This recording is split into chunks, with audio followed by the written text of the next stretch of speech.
সিরা কাপড় তালিযুক্ত কাপড় পরে হযরত ওমর ফারুক এই রাজমহল থেকে রাজ দরবার থেকে বাইর হয়ে হাঁটতে হাঁটতে চলে গেলেন, ইমরু প্রান্তরে চলে গেলেন। যা দেখ একজন রাখাল বকরি পালন বকরি খাওয়াইতেছে।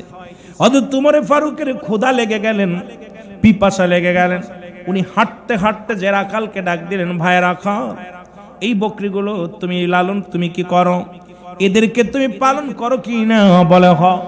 কয় ভাই রাখাল রে, আমি ক্ষুধার্ত অবস্থায় আছি, পিপাসা আছি, তুমি যদি আমাকে একটু এক পেয়ালা দুধ তুমি দিতাও তাহলে আমি ক্ষুধা নিবারণ করতাম, পিপাসাও নিবারণ হয়ে যেত। তোমার কাছে একটু দাবি, তুমি আমাকে এক পেয়ালা দুধ দাও। জোরে জোরে চিল্লায়া বলা যাবে না আমার হাওয়া। রাখাল বলতেছে, পথিক তোমার দুধ দিব, আমি দুধ দেওয়া সম্ভব না। বলে কেন? বলে তুমি যে বকরিগুলো দেখো, এই বকরির মালিক আমি নয়, আমার মালিকের হুকুম ছাড়া আমি দুধ দিতে পারি না। যেহেতু বকরিগুলো আমার নয়, আমি আপনাকে এক ফুটা এক পেয়ালা তো দূরের কথা, এক চুলো দুধ দিতে পারবো না। এটার মালিক আমি না, আমি শুধু রাখাল। হযরত ওমর ফারুক ডাক দিয়ে কয়, ভাই একটু দুধ আমাকে এক পেয়ালা দুধ দাও।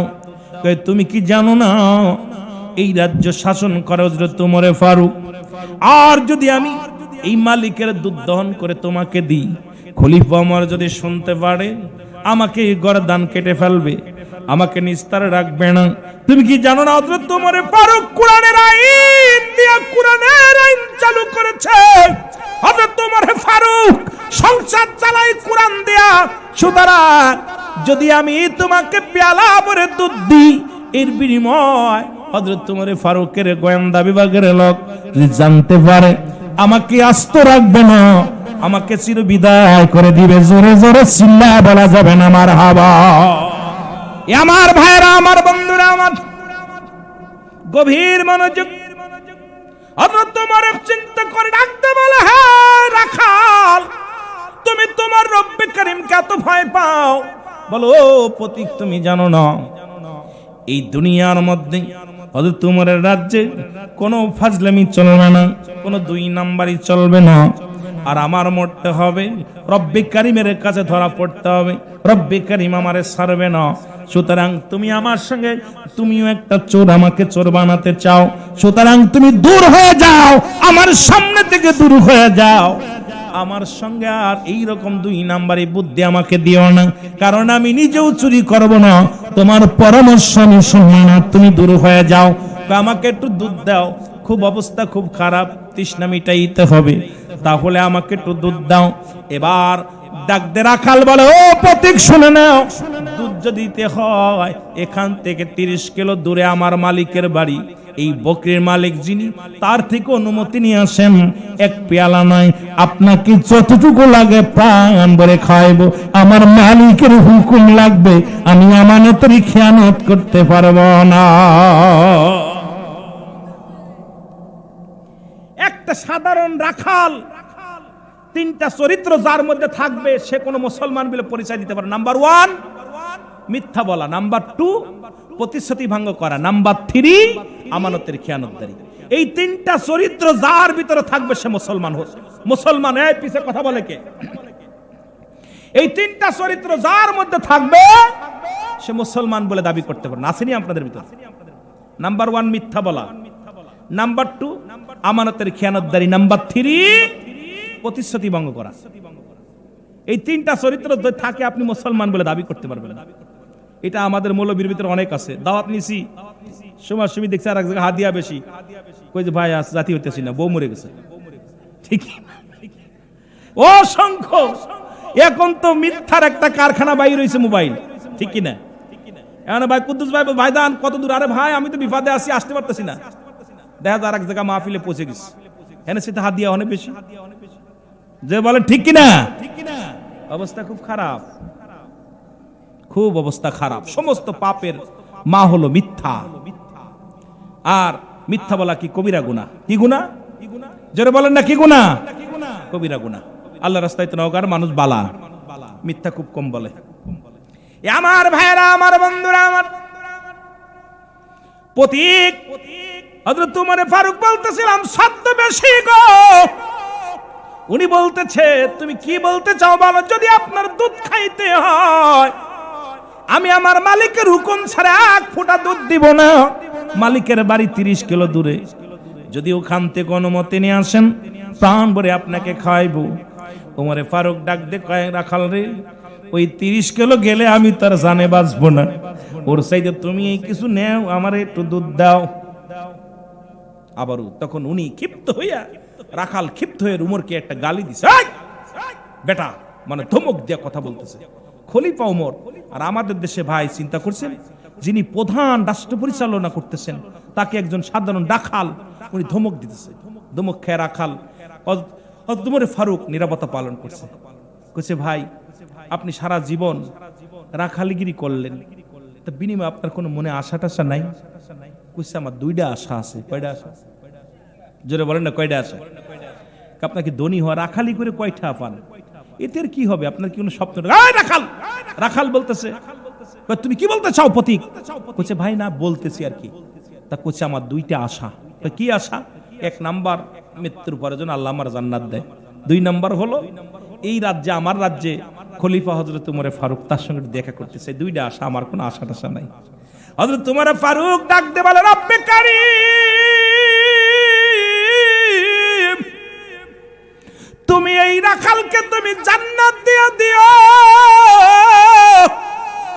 ও আমার আল্লাহ রব্বুল আলামিন, তুমি আমার এই রাখালের জান্নাত দিয়ে দিও। একটা চিৎকার মারছে। রাখাল কয় এই চোর, তুই নিজেই তো চোর, চুরি করার মধ্যে তুই এবার জান্নাত চেয়ে দিবি কেন? কিরা জান্নাত দিবি? মুনাফিক। উমর ফারুক রাগ হচ্ছে কিন্তু শিখ দিছে, এটা সার দিছে। উমর ফারুক তুমি চোর, তুমি একটা মুনাফিক, তুমি আবার আমার জন্য জান্নাত চাইতেছ? মুনাফিক। হযরত উমর ফারুক রাগ শিখ দিয়া বলতেছে আল্লাহ লোকটার বড় স্বপ্ন, ইবাদতবন্দি কর, তোমার গোলামি করে, ওর একটা জান্নাত দিয়ে দিও। 2 নাম্বার বলতেছে রাখাল তুমি কি সত্যি উমরকে দেখতে চাও? বলে হ্যাঁ। তাহলে আগামীকাল ফজরের নামাজটা বাইতে মুসলমান শুনে নাও, মসজিদ নববীর মধ্যে প্রথম কাতারে যে দাঁড়াইবা, দাঁড়ানোর পর তুমি হযরত উমরকে দেখতে পাবা। বলে প্রতীক রে, ওই মসজিদে নববীতে অনেকবার গেছি হযরত উমরকে দেখার জন্য, কিন্তু উমরের সঙ্গে দেখা হয় না, প্রথম কাতারে যাইতে পারি নাই। সিরাযুক্ত জামা কাপড়, এই সিরা কাপড় গায়ে দিয়া, পুরন কাপড় গায়ে দিয়া কেমনে কাতারে দাঁড়াইব, এই জন্য দেখাও হয় না, বড় কষ্ট করে গেছি রে। হযরত উমর ফারুক ডাক দে কয় হো রাখাল শুনে নাও, হযরত উমরকে দেখার একটা বুদ্ধি আমি তোমাকে বলি। আগামীকাল ফজরের নামাজ তুমি জামাতে যাইয়া উমরের পাশে যায় প্রথম কাতারে দাঁড়াইবা, দেখবা হযরত উমর ফারুক ইমামতি করতে আসবে, তখন তুমি প্রাণ খুলে দেখে নিবা, তবে তুমি কিন্তু ওই ফজরের নামাজে হাজির হয়ে যাবে। উমর ফারুক ভালো চলতেছে, দরকার নেই ভাই, টিপাটিপির দরকার নেই, অনেক সুন্দর চলতেছিল। হযরত উমর ফারুক মনে দুঃখ নিয়ে, আল্লাহ এই লোকটা এত ইমানদার, যার কেউ দেখে না, একটু দুধটায় খাওয়ানোটুক মান, এই দুধের পেয়ালাতে একটু বকরি থেকে দুধ দোয়াইল না, আল্লাহকে ভয় পায়। 2 নম্বর হযরত উমরের শাসন, উমরকে কত ভয় পায়, যে খলিফা হযরত উমর ফারুক কোরআনের আইন দিয়ে দেশ পরিচালনা করে, তার কাছে ভুল কোন রকম অন্যায় করলে সারা পাবো না। আল্লাহ এই লোকটা এত ইমানদার। হযরত উমর ফারুক চলে গেলেন। রাখাল আর একটু কমান, সাউন্ড টোন কমান, মাইকে টোন কমান। আবার হঠাৎ করে কি আবার মুসামসি দরকার ছিল কিরে বাবা, অনেক সুন্দর চলতেছিল। লা ইলাহা আর জোরে লা ইলাহা আর জোরে লা ইলাহা, তুমি কাউকে বানাইলা খলিলুল্লাহ, তুমি কাউকে বানাইলা রূহুল্লাহ, অগনুর মুহাম্মদ সাল্লাল্লাহু বলো নূর মুহাম্মদ, লা ইলাহা ইল্লাল্লাহ বলো লা ইলাহা আর জোরে লা ইলাহা লা ইলাহা ইল্লাল্লাহু মুহাম্মাদুর রাসূলুল্লাহ সাল্লাল্লাহু আলাইহি ওয়াসাল্লাম। এবার রাখাল বাড়ি আসলেন, বাড়ি আসিয়া কেন যেন মনের ভিতরে আনসান আনসান করে, চিন্তা করেন আল্লাহ ওই পথিক এত সুন্দর সমাধান দিয়ে গেল, এত রাগ করলাম, এত মন্দ কথা বললাম, একবারও রাগ দেখালো না। ওনার মনে ওনার কি দেহ রাগ নাই? ওনার কি মন, ওনার কি দেহের মধ্যে কোনো রাগ নাই? আল্লাহ 2 নম্বর লোকটাকে দেখে যেন কেমন কেমন লাগছে। উনি কি করলেন? ইশার সালাত আদায় করলেন। ইশার সালাত আদায় করে হাঁটা শুরু করলেন। হাঁটতে হাঁটতে চলে গেলেন মসজিদে নববীর মধ্যে। যা দেখে রে, ইমাম সাহেবের সোজা সুজি একজন বসে আছে। তিনি আর কেউ নয়, তিনি হলেন আল্লাহু তাআলা। উনি বসে আছেন।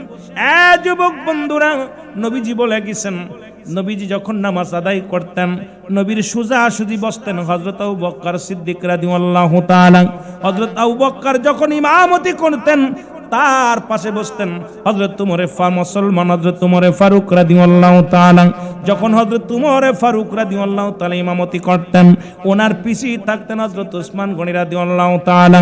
উসমান গনি রাদিয়াল্লাহু তাআলা যখন নামাজ আদায় করতেন ওনার পিছে থাকতেন হযরত আলী রাদিয়াল্লাহু তাআলা। সুতরাং নবীজি বলে গেছেন, যখন এই ব্যক্তি আমি যখন সালাত আদায় করব আমার পাশে থেকে দাঁড়াবে, হযরত যখন আবু বকর দাঁড়াবে তার পিছে কে দাঁড়াইবে, হযরত উমর যখন নামাজ দাঁড়াইবে তার পিছে কে দাঁড়াইবে, এটা কিন্তু নির্ধারিত করে দিয়েছে আমার নবী রাহমাতাল লিল আলামিন। জোরে জোরে চিল্লায় বলো মারহাবা। মদিনা যাইতে পারলাম না, মদিনা দেখতে পারলাম না, মদিনা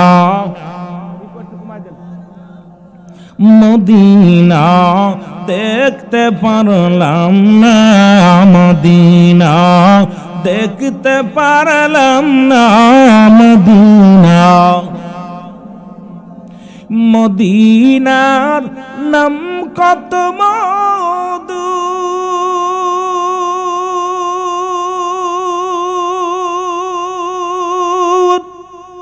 মদিনা আর যে কত দূর।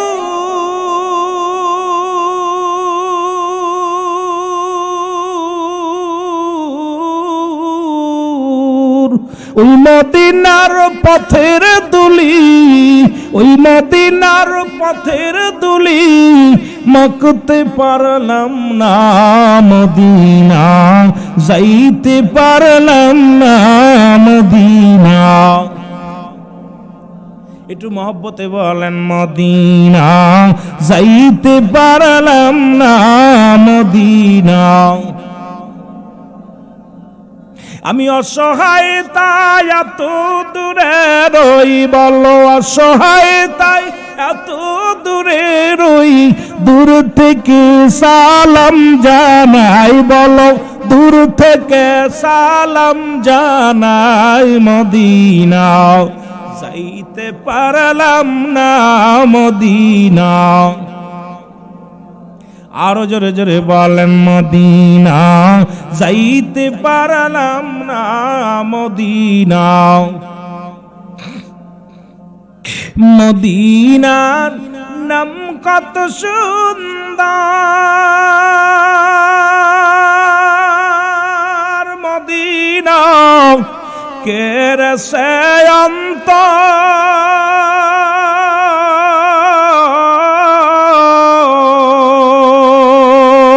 এই নওগাঁবাসীর সালাম খানি, নওগাঁবাসীর সালাম খানি পৌঁছাই দিও মদিনায়, আল্লাহ পৌঁছাই দিও মদিনায়, মদিনা যাইতে পারলাম না, মদিনা দেখতে পারলাম না, মদিনা যাইতে পারলাম না, মদিনা।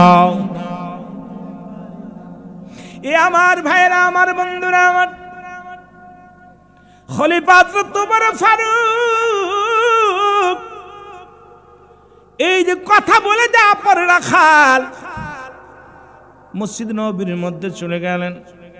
সুন্নাত নামাজ আদায় হয়ে গেল। সুন্নাত আদায় করার পর হযরতে উসমান গনি রাদিয়াল্লাহু তাআলা পতিত মুসলমান, এই মুসলমান পটি দেয়া জামা যুক্ত গায়ে রাখালকে ডাক দে, বলে ভাই আপনার বাড়ি কই গো? কয় পাশের গ্রামে। কয় আপনার তো দেখি নাই, আপনি পাশ পর্যন্ত নামাজে তো আসতে দেখি নাই। ডাক দে, কয় আপনি কে গো? আমি উসমান গনি রাদিয়াল্লাহু তাআলা। কয় ভাই বড় আশা ছিল, আমি প্রতি জুম্মায় আসতাম নামাজে, কিন্তু আমার সাহস হতো না সামনের কাতারে আসা। আমার বড় স্বপ্ন, দুইটা স্বপ্ন ছিল। একটা স্বপ্ন আল্লাহ পুরা করবে কি জানি না, দ্বিতীয় স্বপ্নটা দুনিয়ার জগতে বড় একটা আশা করেছিলাম, হযরত উমর ফারুক রাদিয়াল্লাহু তাআলার সঙ্গে দেখা করব, এই আশা নিয়ে আমি আসলাম। তবে এখন তো হযরত উসমান গনি রাদিয়াল্লাহু তাআলা কয় ভাই আমি আপনার তো জীবনে কোনোদিন আজ পর্যন্ত আমি মসজিদের মধ্যে সামনের কাতারে দেখি নাই, আপনি সামনের কাতারে বইছেন। তখন উনি বললেন, আমি জানি আমি গরিব মানুষ, এই সামনের কাতারে আমার জায়গা হবে না, এখানে আমার জায়গা হবে না, আমি পিছনে চলে যাই, আর জীবনে আমি আইতাম না, আর জীবনেও কোনোদিন এই মসজিদের সামনের কাতারে আসতাম না। আজকের দিনটা একটু সুযোগ করে দেন। উসমান গনি রাদিয়াল্লাহু তাআলা ডাক দে কয় ভাই, ও ভাই শোনেন, আপনি আজকে নয় সারা জীবন আসবেন, যতদিন দুনিয়ার মধ্যে বেঁচে থাকেন এই মসজিদে আসবেন, আপনি এই সামনের কাতারে এসে নামাজ আদায় করবেন, ইমাম সাহেব বরাবর আপনি দাঁড়াইবেন, কেউ আপনাকে বাধা দিবে না। কারণ দুইটা জায়গা খালি রাখবেন মসজিদ নববীর মধ্যে, একটা জায়গা হলো মসজিদে ইমামের জন্য, আর একটা জায়গা বরাবর। কারণ এই দুইটা জায়গা ব্যতীত মসজিদের মধ্যে সমস্ত জায়গায় উন্মুক্ত। আপনি এই দুইটা জায়গা, রাসূল বলছে যিনি ইমাম হবে ইমামের জায়গায় নির্ধারিত, আর ইমামের বরাবর কে দাঁড়াইবে এটা রাসূল যেহেতু বলে গেছে, আপনি সামনের কাতারে এসে আমার পাশে দাঁড়াবেন, আপনাকে কেউ বাধা দিবে না। আপনার পুরন জামাতাতে কি হয়েছে, তালিযুক্ত জামাতাতে কি হয়েছে, কারণ আপনার 22 যা রাখালের গায়ের মধ্যে 22টা তালি ছিল মুসলমান পোশাকটার মধ্যে, যে জুব্বাটা গায়ের মধ্যে ছিল ওই রাখালের 22টা তালি ছিল, ওই তালিযুক্ত কাপড় নিয়ে দাঁড়ায় আছে। হঠাৎ করে সুন্নাত নামাজ শেষ হলো, হযরত উমর ফারুক মেম্বারে প্রবেশ করলেন। উমর ফারুককে দেখা পর সবাই নামাজের জন্য উঠে দাঁড়াইলেন। সঙ্গে সঙ্গে রাখাল বল আল্লাহু আকবার, আল্লাহু আকবার, আল্লাহু আকবার বলেন। উপস্থিত মুসল্লিরা বলেন, এই প্রতীক তুমি আল্লাহু আকবার বলো। নামাজটা কোনো শুরু হয় নাই, কারণ নামাজের ভিতরে যদি কোনো সূরা কিরাত ভুল হয়ে যায়, নামাজের ভিতরে যদি কোনো ওয়াজিব ছুটে যায়, তাহলে তুমি কি করো, বাস মুসলমান তাকবীর দিবা, কিন্তু তুমি এখন তো নামাজই শুরু হলো না, তুমি আল্লাহু আকবার ধ্বনি দিলা। সঙ্গে সঙ্গে রাখাল ডাক দে বলেন, আহারে এই মুনাফিকটা যদি ইমাম হয় তাহলে মানুষের ঈমান চলে যাবে, এ তো একটা চোর, এ তো একটা মুনাফিক। এই মুনাফিকের পিছে নামাজ পড়তে আসলাম, শুনলাম হযরত উমরে ফারুককে দেখবো, উমরে ফারুকের জায়গা মুনাফিকটা কেন আসে দাঁড়াইলো। এবার লোকজন তো ক্ষিপ্ত হয়ে গেলেন, উপস্থিত মুসল্লিরা মার মুখে অবস্থা, সবাই বলে আহারে যিনি খলিফা, রাজ্যের যিনি প্রধান, যিনি হলো ইমাম, তাকে যদি মুসল্লিদের সামনে বলে মুনাফিক, মানুষ রাগান্বিত হয়ে যখন নাকে ধরার জন্য আগাইছে, খলিফা হযরত উমরে ফারুক ডাক দে বলে, উপস্থিত ভাইরা দাঁড়ান, খবরদার উনার গায়ে হাত দিবেন না, গায়ে হাত দিবেন। কারে কি গায়ে হাত? উনি তো মুনাফিক, উনি তো মুনাফিক, উনার ভিতরে উনি চোর, উনার পিছনে নামাজ পড়বো। খলিফা উমর কই? লোকজন কারে এই তো, আরে উনি উমর হইলে তাহলে চোর, উনি তো চোর। এই অবস্থা, সবাই বললেন নামাজটা পড়লেন। উমরে ফারুক বলেন, ভাই উপস্থিত কোনো কথা হবে না, চুপ। কত আদব ছিল নবীর, সাহাবীরা কত আদব প্রদর্শন করতেন। এই জন্য ইসলামের মধ্যে ঢুকতে লাগলে 1 নম্বর আদব, 2 নম্বরে বুদ্ধি, 3 নম্বরে মহব্বত, 4 নম্বরে সাহস। এই জন্য আমাদের জাতির মধ্যে আদব নাই। এই আদব যে জাতির মধ্যে নাই সে হলো বেয়াদব। এই বেয়াদবের সমস্ত আমল বরবাদ হয়ে যাবে। হযরত উমর ফারুক যখন বলছে চুপ, সবাই নিরাপত্তা পালন করলেন। সবার মুখ বন্ধ, নামাজ শেষ হয়ে গেল। এবার ওমরে ফারুক রাদিয়াল্লাহু তাআলা গত দিনের কাহিনীটা খুলে বললেন। বলার সঙ্গে সঙ্গে রাখাল জমিনের মধ্যে বেহুশ হয়ে একটা চিৎকার মেরে জমিনের মধ্যে পড়ে গেলেন। ডাকতে বলে, রব্বুল আলামিন,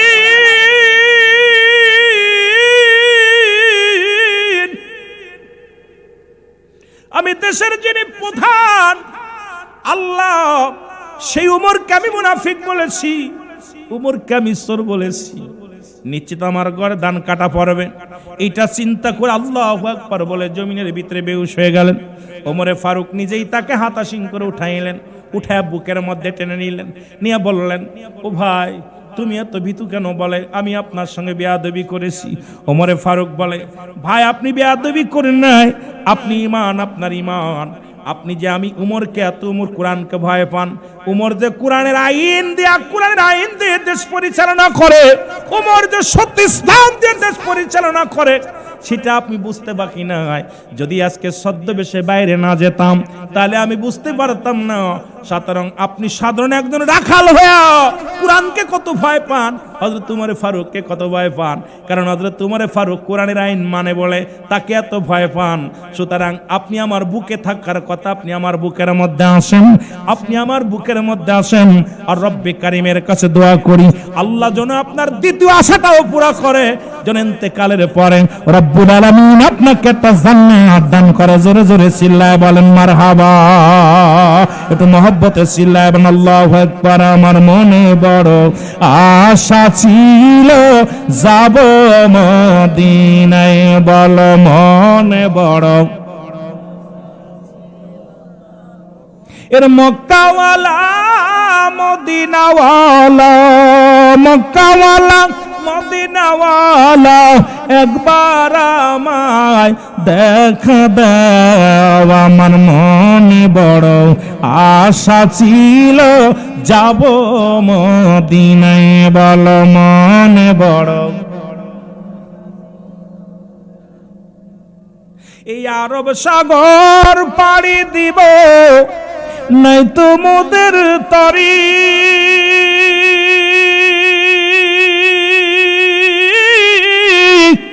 পাখা নয় তো উড়ে যাব ডানাতে ভর করি।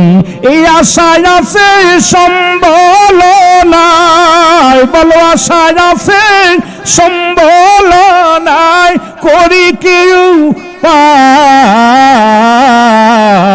আমার মনে বড় আশা ছিল যাব মদিনায়, বল মনে বড় আশা ছিল যাব মদিনায়, বল মনে বড়। আরে মদিনায় যাইতে ইচ্ছা করে না? একটু মহব্বতে বলেন মনে বড় আশা ছিল যাব মদিনায়। এরে মক্কাওয়ালা মদিনাওয়ালা, মক্কাওয়ালা মদিনাওয়ালা, আমায় তুমি দেখা দাও। আমার মনে বড় আশা ছিল যাব মদিনায়, বল মনে বড়।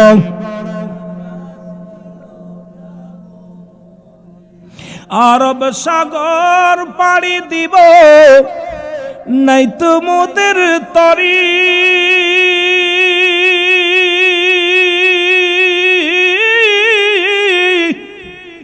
পাখি নয় তো উড়ে যাব ডানাতে ভর করি। রে আশায় আছে সম্বল নাই, আশায় আছে ওরে করি কেউ পায়। আমার মনে বড়। এই ওয়াস্ত বাংলাদেশে চলবো না। বাংলাদেশে আব্বারে মারছে বিচার নিতে হইব, দাদারে মারছে বিচার নিতে হইব।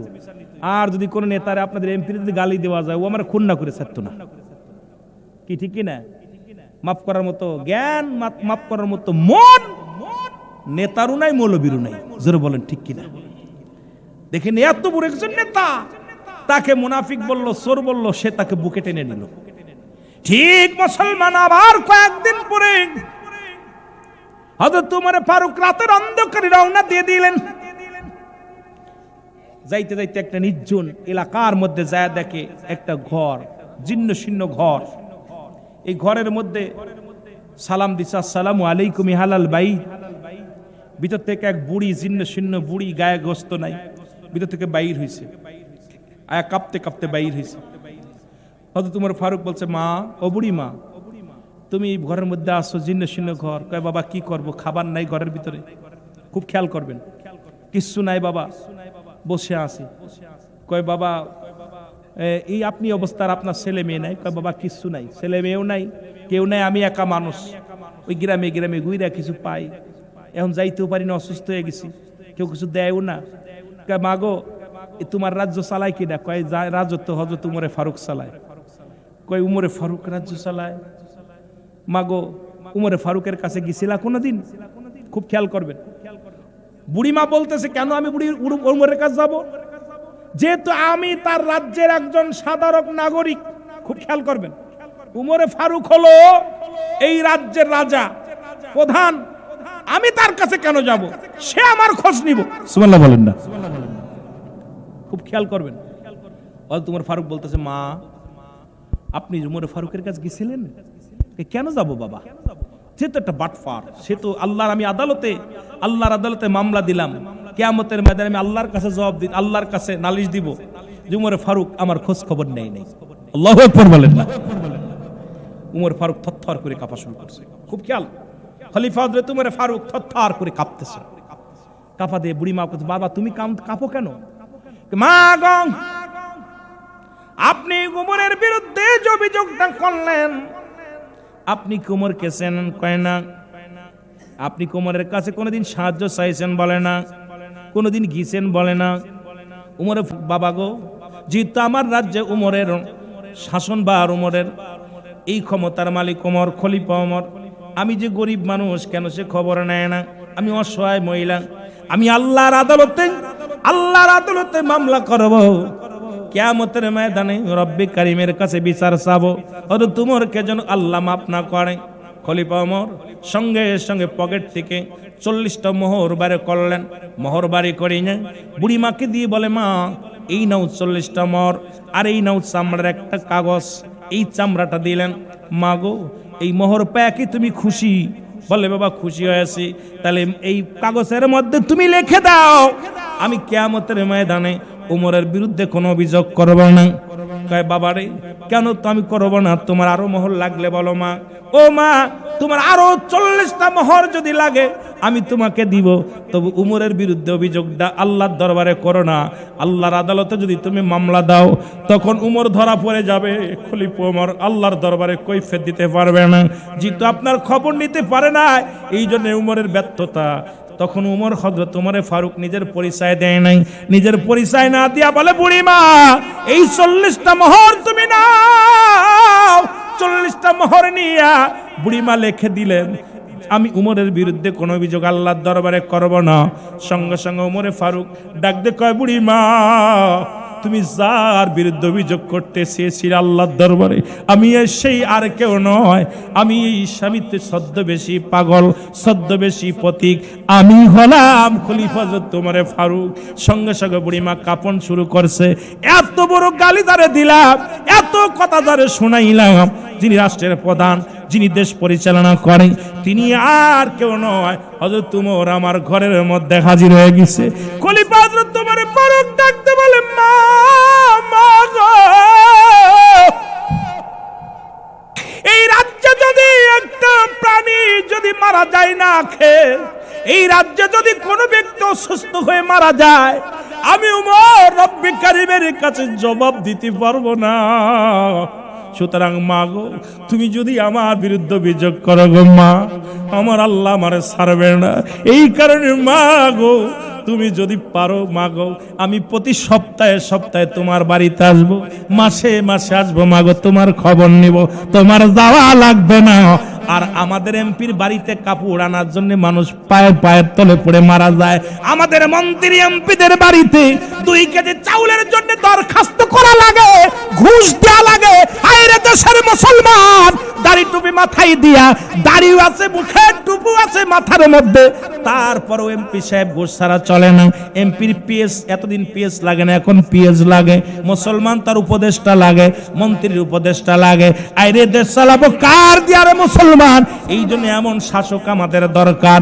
যেহেতু বাংলাদেশটা মুসলিম রাষ্ট্র, এই দেশে দরকার উমরের মতো শাসকের দরকার আছে কিনা?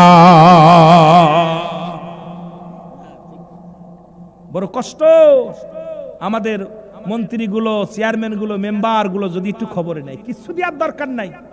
মেম্বারের কাছে কিছু চাই না, চেয়ারম্যানের কাছে কিছু চাই না। সপ্তাহে একদিনে আজকে এই ইউনিয়নের এই ওয়ার্ডে নামাজ পড়বে, পরের ওয়ার্ডে নামাজ পড়বে, কি কন কথা বোঝেন নাই? আজকে এই গ্রামে বড় মসজিদে নামাজ পড়বে, চেয়ারম্যান সালাম দেওয়া, আসসালামু আলাইকুম ভাই, আপনারা ভালো আছেন? দেখবেন মুসল্লিদের প্রাণটা ঠান্ডা হয়ে যাবে। আবার পরের দিন আর এক জুম্মায়, পরের দিন আর এক জুম্মায়, কিন্তু উনার কাছে গেলে 10টার আগে উনার ঘুমই ভাঙে না। জোরে বলেন ঠিক কিনা? আমার পরে কষ্ট পাচ্ছেন? আমি বাজান, আমি আপনাদের বিরোধিতা করতেছি না, আমি শুধু কথার কথা বুঝাইতেছি। যাহারে আমরা যাদেরকে বড় আশা করে, জনগণ কিছু চায় না তাদের কাছে। আমরা এই যে আমাদের এখন বিএনপি ক্ষমতা, আমরা তাদের কাছে খাইতেও চাই না, পড়তেও চাই না। আমরা চাই একটু শান্তি, নিরাপদে হাট রাস্তাঘাট নিরাপদ, শান্তিতে বিদ্যুৎ, শান্তিতে আমরা চলাফেরা, আমাদেরটা আমরা রোজগার করে খাবো। আমরা দুর্নীতি চাই না। জোরে বলেন ঠিক কিনা? যে দল আসুক না কেন, আমি কোনো দলও করি না, ভয়ের কোনো কারণ নাই। আপনারা কইতে পারেন আমি কোনো দল করি না। বাবা, আমি বিশ্ব জাকের মঞ্জিল আট্টসি দরবারের একজন নগণ্য গোলাম, এই দরবারে একজন মুরিদ, কথা বলছেননি? সুতরাং আমি কোনো দল করি না, আওয়ামী লীগ করি না, বিএনপিও করি না, জামাতও করি না, কোনো দলের সঙ্গে জড়িত না। তবে সত্যকে সত্য বলতে হবে। বিশ্ব জাকের মঞ্জিলে যারা যায় তারা সবসময় সত্যকে সত্য বলি, এটাই আমাদের অভ্যাস, যে আমরা সত্যকে মিথ্যা বলি না। কারণ আমার কথা হলো যে আমরা ইউনিয়ন চেয়ারম্যান কি দিব, আমাদের মেম্বার কি কিছু দিতে পারে না, কিন্তু আমাদের সঙ্গে সালাম বিনিময়, কৌশল বিনিময়, দেখা হলো, জড়াই ধরলো বুকের ভিতরে, এটা আমাদের সবচেয়ে বড় পাওয়া। জোরে বলেন ঠিক কিনা? আমরা কিছু চাই না তাদের কাছে, চাই একটু শান্তি। জোরে বলেন ঠিক কিনা? একটু মহব্বতের সঙ্গে জিকির করেন, সুবহানাল্লাহ, আলহামদুলিল্লাহ, সুবহানাল্লাহ। আরো জোরে বলেন লা ইলাহা, আরো জোরে লা ইলাহা, মহব্বতে লা ইলাহা, লা ইলাহা ইল্লাল্লাহু। এ দুনিয়ার মুসলমান,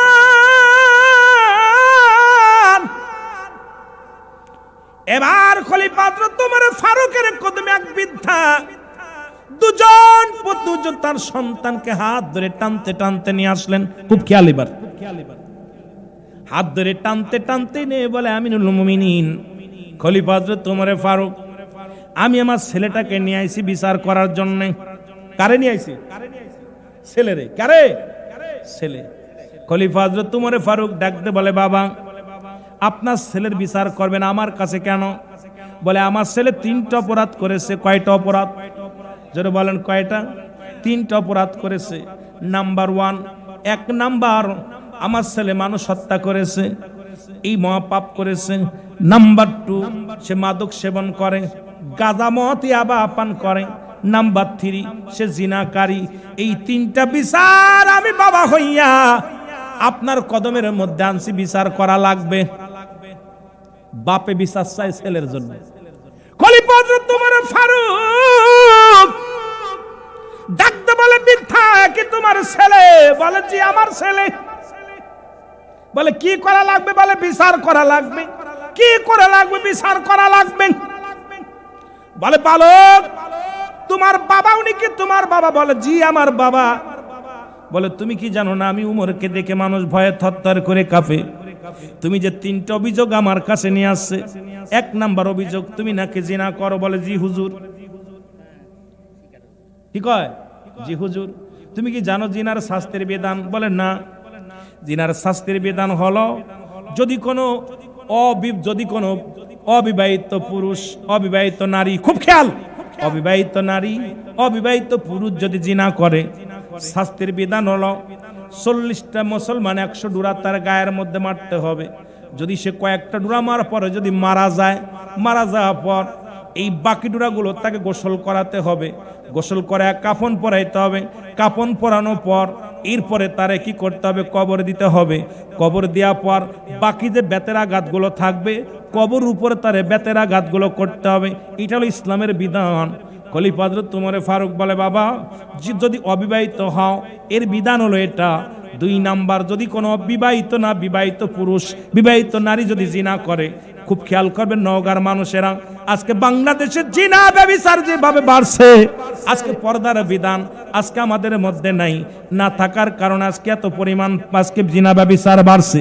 বলতে 2 নাম্বার হলো, যদি কোনো বিবাহিত নারী বিবাহিত পুরুষ যদি জিনা করে, শাস্তির বিধান হলো, এই মুসলমান শুনে নাও, সর্বপ্রথম মাটি খুঁড়তে হবে, মাটি খুঁড়িয়া বুক পর্যন্ত তারে পুঁততে হবে, বুক পর্যন্ত পুঁতি যা পাথর নিক্ষেপ করতে হবে, ইট পাটকেল নিক্ষেপ করতে হবে, যতক্ষণ পর্যন্ত মৃত্যুবরণ না করবে ততক্ষণ পর্যন্ত মারা বন্ধ করা যাবে না।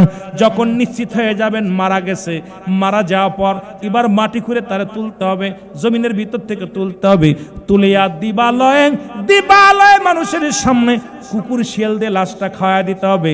কোন জিনাকারী মুসলমান বিবাহিত জিনাকারী পুরুষ, বিবাহিত জিনাকারী নারী, এদের কোনো দাফন দেওয়া জায়েজ নয়, এদের দাফন দেওয়া যাবে না, এদের কাফন পরানো যাবে না, এদের জানাজা হবে না। আজকে বাংলাদেশের মধ্যে জিনা করে জেলে গেলে ফুলের মালা গলায় নিয়ে আমরা ফিরে আসি। এই দেশে কিসের বিচার হয় রে মুসলমান? বলতে গেলে কষ্ট হয়।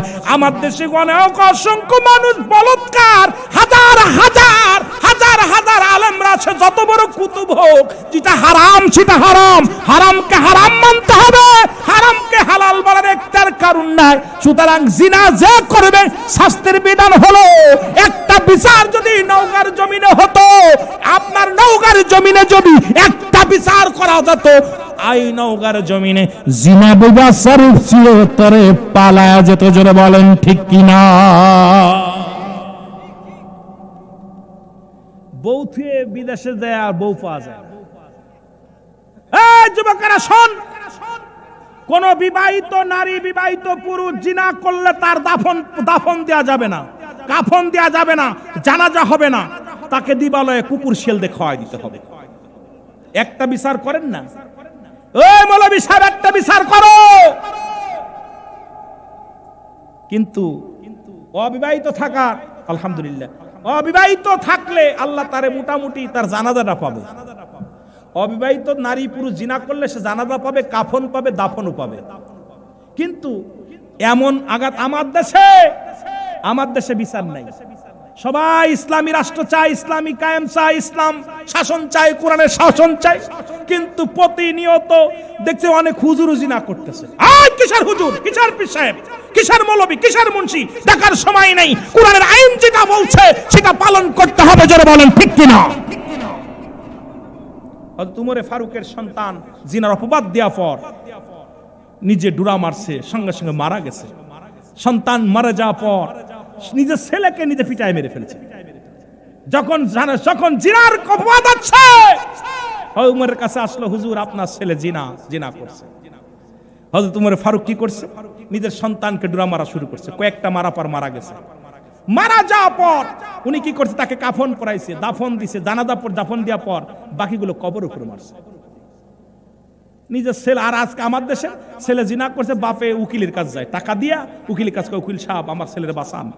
ওই বাপের জুতা দিয়ে পিটাইবো আল্লাহর ফেরেশতারা। সন্তান আমানত রাখছে, আল্লাহ খেয়ানত করার অধিকার নাই। যে সন্তান নামাজ পড়ে না ত্যায্য করে দেন, যে সন্তান ঘুষ খায় ত্যায্য করে দেন, যে সন্তান ঘুষ খায় সুদ খায় ত্যায্য করে দেন, যে সন্তান বেপরদায় চলে ত্যায্য করে দেন, যে সন্তান আপনার অবাধ্য সন্তানকে ত্যায্য করে দেন, দরকার নাই। ওই ছেলে মেয়ে একদিন জাহান্নাম ডেকে আনবে। ছেলে বলে, আব্বা আজকে আমার দেশে অসংখ্য দেখা যায় জিনা করে জেলে গেছে, বাপে তদবির করে, বাড়ি ঘর বেঁচে ছেলের ছাড়াতে চায়, মেয়ের ছাড়াতে চায়। তুই প্রয়োজন হলে আরো টাকা দিয়া জল্লাদ ঠিক করে ফাঁসি দিয়ে দে, মেরে ফেল। ওটার মরার হুকুম দিয়েছে, মেরে ফেল, কারণ ওটা তো সন্তান না। আজকে আমার দেশে বিচার নাই। আমার দেশে খালি বড় বড় কথা বলার মতো মৌলবী আছে, ফতুয়া দেওয়ার জন্য হুজুর আছে, বিচার করার মানুষ নাই। বিচার করার মানুষ যদি থাকতো এদেশে এত অন্যায় অপরাধ হতো না। জোরে বলেন ঠিক কিনা? আরো জোরে বলেন ঠিক কিনা? একটু মহব্বতের সঙ্গে জিকির করুন, লা ইলাহা মহব্বত লা ইলাহা, আরো জোরে লা ইলাহা, লা ইলাহা, লা ইলাহা ইল্লাল্লাহ। ও যুবক শুনে নাও, আজ তোমার ফারুক দেখতে বলে, যুবক জিনা করেছো, মৃত্যুদণ্ড তোমার। বলো হুজুর মেনে নিলাম। আপনি মৃত্যুদণ্ড নিলে দিলেন, আমি মেনে নিলাম, কারণ আমি জানতাম না, জেনে গেলাম। 2 নম্বর অপরাধ, তুমি মাদক সেবন করো। মাদক সেবন করো? বলে জি হুজুর। বলে তুমি কি জানো না এটা হারাম? বলো হুজুর জানতাম না। বলে এটা সম্পূর্ণ হারাম। বলো হুজুর বললে এটার জন্য তুমি মৃত্যুদণ্ড। বলে মেনে নিলাম। 3 নম্বর, তুমি কি করেছো? তুমি কি করেছো? দুনিয়ার মধ্যে মানুষ হত্যা করেছো, মহাপাপ।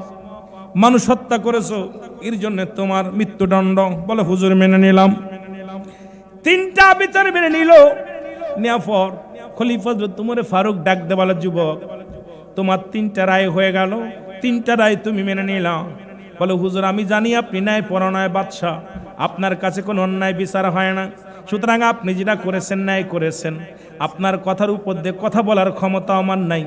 যদিও আপনি প্রধানমন্ত্রী, যদিও আপনি রাষ্ট্রের শাসন আপনার দায়িত্বে, আর আপনি ন্যায় বিচার করেছেন, অন্যায় করেন নাই, সত্য বিচার করেছেন, আমি মাথা পেতে নিলাম। তবে আমার বিচার কার্য শুরু হওয়ার আগে আমার ছোট্ট একটা অভিযোগ আছে। আমার বিচার করার আগে আমি একটা বিচার চাই আপনার কাছে। খলিফা তোমার ফারুক রাদিয়াল্লাহু তাআলা ডাক দে, বলে যুবক রে তুমি কার বিরুদ্ধে আবার অভিযোগ করবা? বলে হুজুর আপনি আমার বিচার করবেন, মৃত্যুদণ্ড দিবেন।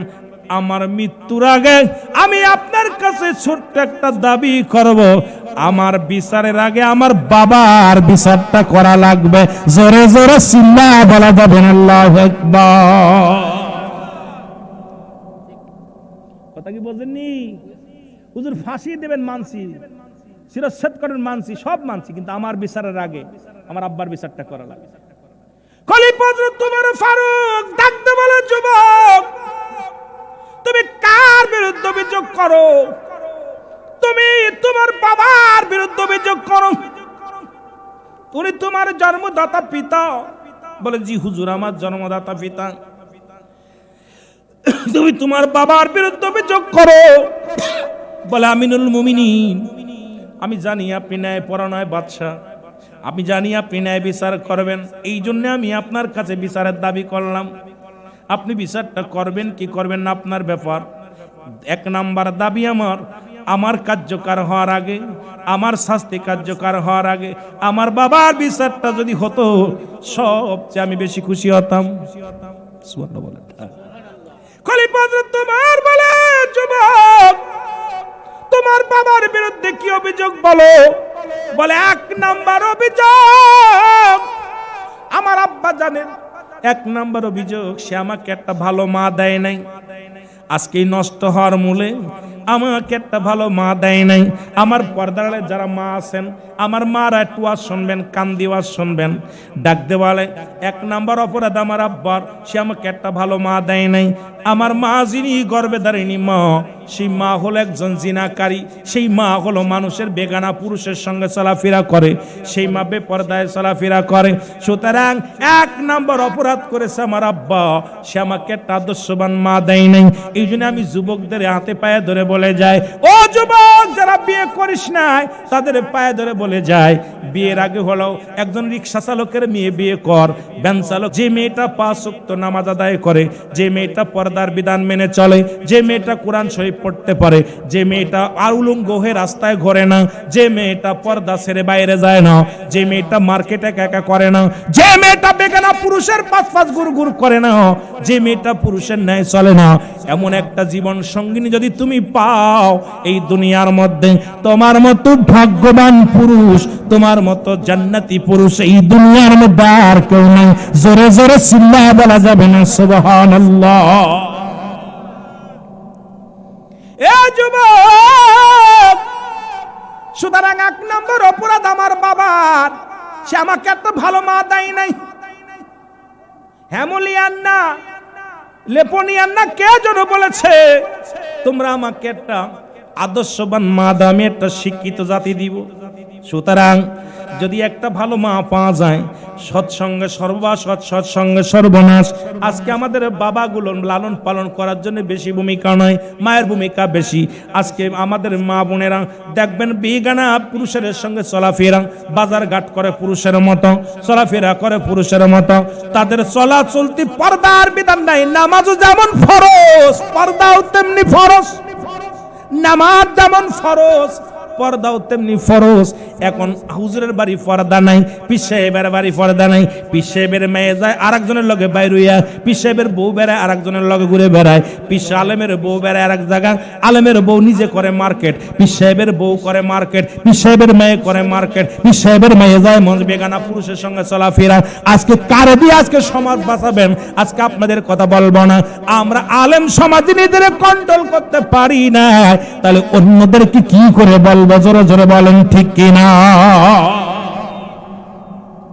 মৌলবীর মায়ের নেই পর্দা, ইমাম সাহেবের মেয়ে সে যায় বেগানা পুরুষের হাত ধরে।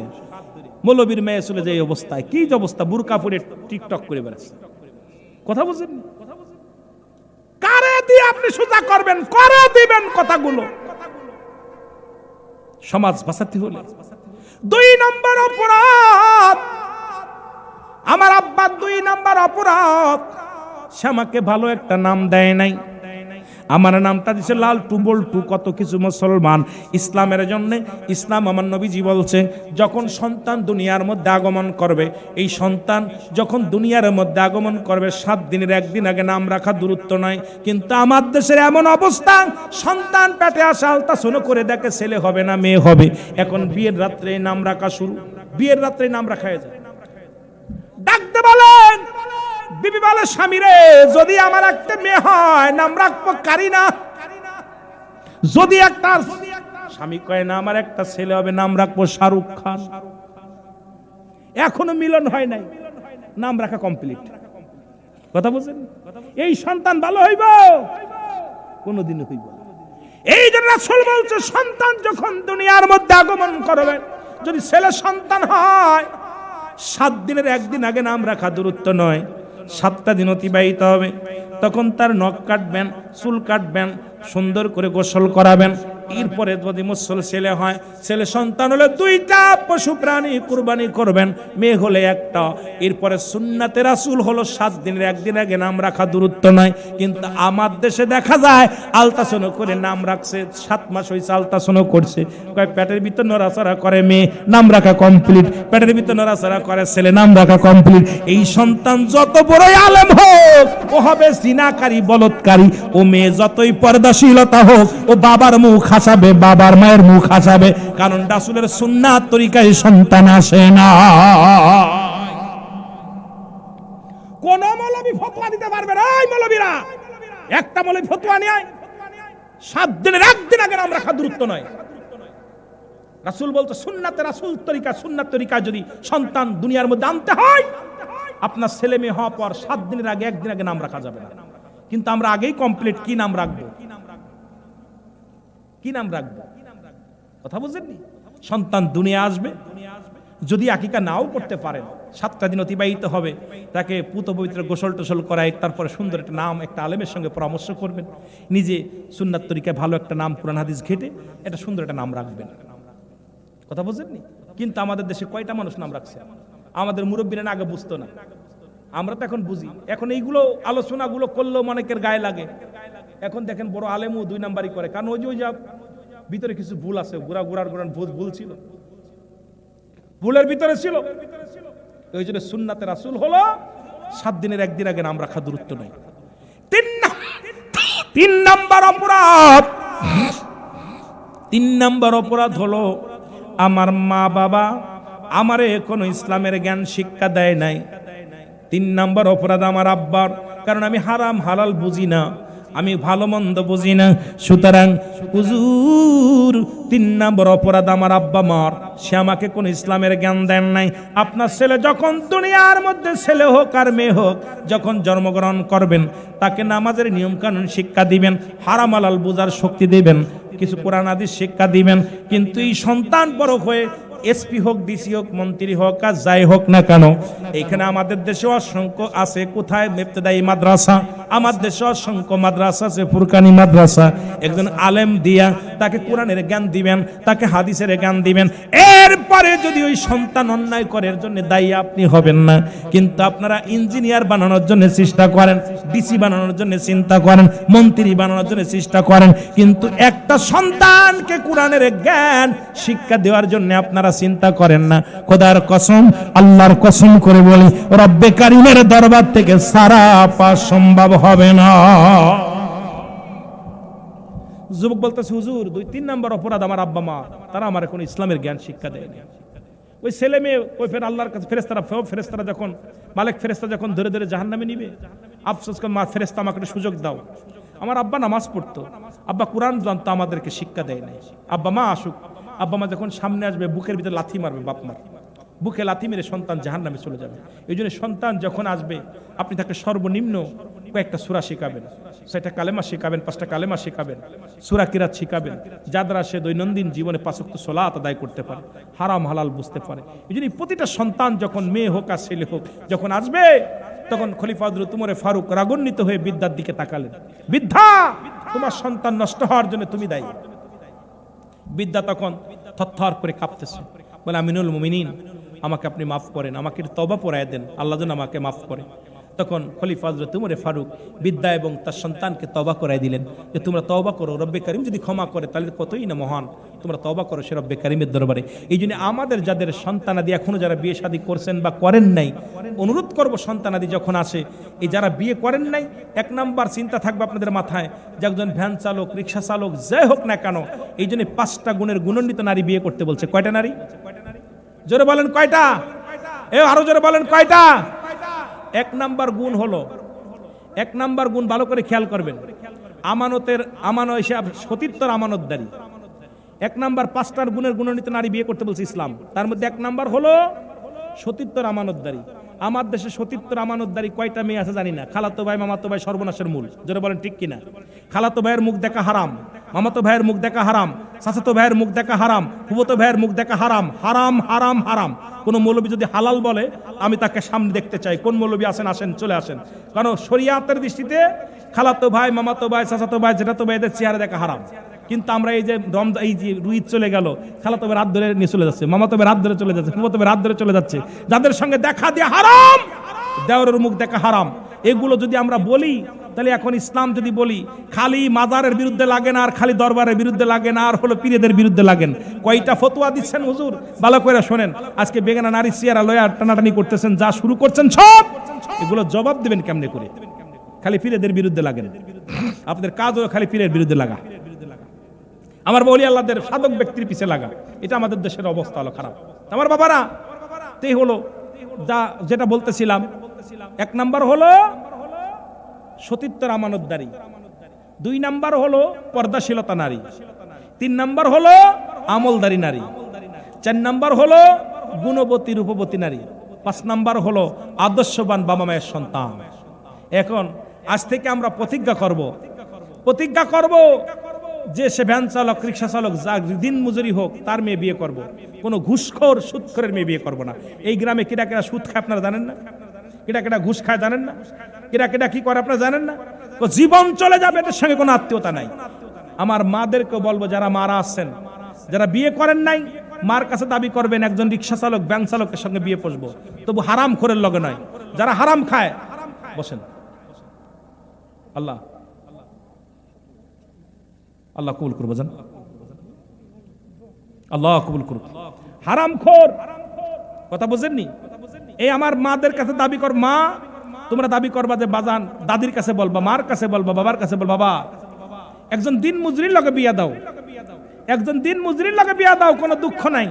কারণ হলো যে ওই দিন মজুরি আমাকে সারা দিন বেড়া দিন মজুরি হালাল খাওয়াবে, হারাম খাওয়াবে না। কোন ঘুষখোর, সুদখোর, জিনাখোর, লম্পট, মাদককারী, এদের সঙ্গে যেন বিবাহ শাদী না হয়। মারে, দুনিয়ার জিন্দেগি কদিনের জন্য? তোর জন্য 70টা গেলেমান অপেক্ষা করতেছে, 70টা হুর অপেক্ষা করতেছে। সুতরাং দুনিয়ার জিন্দেগি কদিনের জন্য? তুমি যখন বিবাহ শাদীতে আবদ্ধ হবা, তুমি চাবা সত্য যে একটা হালাল খোর বান্দা, 5 ওয়াক্ত সালাত দাবি করবা, বাবা আমার যার সঙ্গে বিয়ে দিবা সেই ছেলেটা যেন 5 ওয়াক্ত সালাত আদায় করে, সেই ছেলেটা যেন হারাম না খায়, হালাল খায়, ছেলেটা দিনমজুরি হোক। আমরা কি করি, খালি দেখি কিডা ফ্যান শার্ট পড়তে পারে, কয়তলা বাড়ি, কিডা কত সুদ খাতে পারে, ঘুষ খাতে পারে। বিয়ে দেওয়ার সময় একবার জিজ্ঞাসা, মেয়ে তো অফিসারের লগে দিতেছি, ও তো ঘুষ ছাড়া কলম ছাড়া চলে না, ও তো সুদখোর ঘুষখোর, অফিসে বয়া বয়া ঘুষ খায়। ওই ঘুষখোরের লগে মেয়া দিবি না, ঘুষখোর লগে কোনো আত্মীয়তা করবি না। ঘুষখোর সুদখোর নয়, একজন দিনমজুরি ভ্যান চালক রিক্সা চালকের লগে বিয়ে দিবি, তাতেও শান্তি আছে। কারণ ওই হালাল খোর বান্দা, হালাল খোর বান্দি আল্লাহর কাছে অতি প্রিয়। আল্লাহ রূপ, আল্লাহ দেখবে না ধনী, আল্লাহ দেখবে না টাকাওয়ালা বাড়িওয়ালা চেহারাওয়ালা এমপি মন্ত্রী দেখবে না, আল্লাহ দেখবে ইমাম। জোরে বলেন ঠিক কিনা, আরো জোরে বলেন ঠিক কিনা।